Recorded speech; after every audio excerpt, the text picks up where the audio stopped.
পণ্যের বেশি দামে নাকাল গ্রামীণ জনপদের বিপুল সংখ্যক মানুষ। আয়ের তুলনায় ব্যয় বেশি হচ্ছে, কুলিয়ে উঠতে পারছে না নিম্নবিত্তরা। সীমিত আয়ের মানুষদের চাওয়া বাজেটে পণ্যের দাম কমানোর কার্যকর পদক্ষেপ।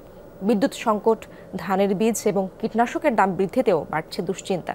বলা হচ্ছে ধান, সবজি কিংবা অন্যান্য উৎপাদিত পণ্যের সঠিক দাম মিলছে না। ক্ষতির মুখে পড়ছে কৃষক। পিরোজপুর থেকে ফিরে রিমন রহমানের রিপোর্ট। শেকড় থেকে শিখরে। পিরোজপুরের উত্তর রানীপুর গ্রাম। বেলা গড়ানোর পর এই টং দোকানে জমে ওঠে আড্ডা।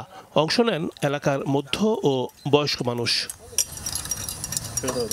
গরম ধোয়া ওঠা রং চায়ের সঙ্গে জমে ওঠে আলোচনা।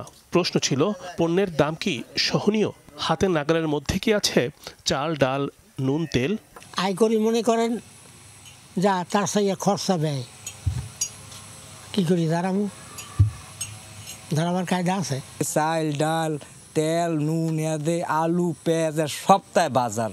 আমরা যে কি পরিস্থিতি আছি তা বলতে পারি না। আমরা যে কি বেইলে আয় হয় আর দ্বিগুণ খরচ চলিয়ে যায়। মূল্যস্ফীতি নিয়ে উদ্বেগজনক তথ্য দিয়েছে সরকারি গবেষণা প্রতিষ্ঠান বিআইডিএস। তাদের তথ্য, দেশে মূল্যস্ফীতির হার এখন 15%। প্রান্তিক এই মানুষদের সকলেরই চাওয়া প্রায় 2 বছর ধরে চলে আসা এমন উচ্চ মূল্যস্ফীতির উত্তাপ কমাতে বাজেটে কার্যকর উদ্যোগ দরকার। আমরা দৈনিক আয়ের চাইতে ব্যয় বেশি হয়ে যায়। বর্তমান যে দ্রব্যমূল্যের ঊর্ধ্বগতি, এটা মানুষের জীবন ধারণের জন্য খুবই কষ্ট। সারা দেশে শুরু হয়েছে বোরো ধান কাটার উৎসব। অনেক এলাকায় এখনো খেতেই রয়েছে ধান, তবে কমছে না ধান নিয়ে কৃষকদের দুশ্চিন্তা।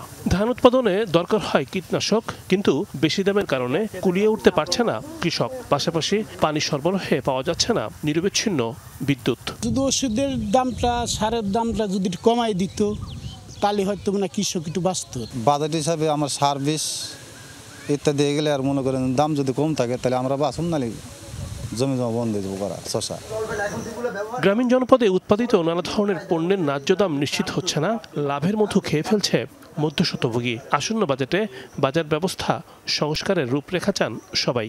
টাকা পয়সা দিয়ে বর্গিত করতে চাই না, আমরা চাই আমরা কাজ করব, খাবো। সরকার আমাদের একটা লোনের ব্যবস্থা করিয়ে দেখ, জানি আমরা ওই লোন থেকে মেশিনারি কিনতে পারি, জানি উপকৃত কম সুদে। একটা মাল আমাদের কাছ থেকে তারা ক্রয় করে থার্ড পারসন 500 টাকা, কিন্তু তারা বিক্রি করে ওই মালটাই দেখা গেছে 3-4 গুণ মানে বেশি দামে মানে বিক্রি করতেছে।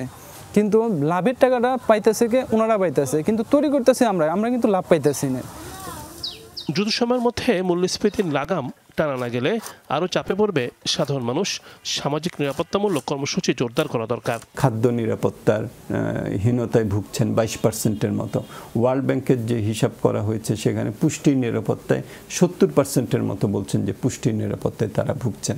তাহলে এটার অর্থটা হলো যে এই যে আয়ের অবনমন, এটার ফলে তারা প্রথমত খাদ্য এবং তাদের পুষ্টির উপরে এটার একটা নেতিবাচক প্রভাব পড়ছে।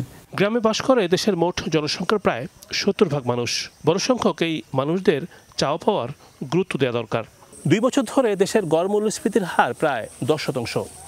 উচ্চ মূল্যস্ফীতির কারণে হাসপাস অবস্থায় সাধারণ মানুষ। নিয়ন্ত্রণে নানামুখী পদক্ষেপ নিচ্ছে সরকার, তবে কার্যকর কিছুই হচ্ছে না। এমন অবস্থায় আগামী বাজেটকে সামনে রেখে মূল্যস্ফীতি নিয়ন্ত্রণে যথাযথ পদক্ষেপ চান গ্রামীণ সাধারণ মানুষ। রিমন রহমান, যমুনা নিউজ, পিরোজপুর।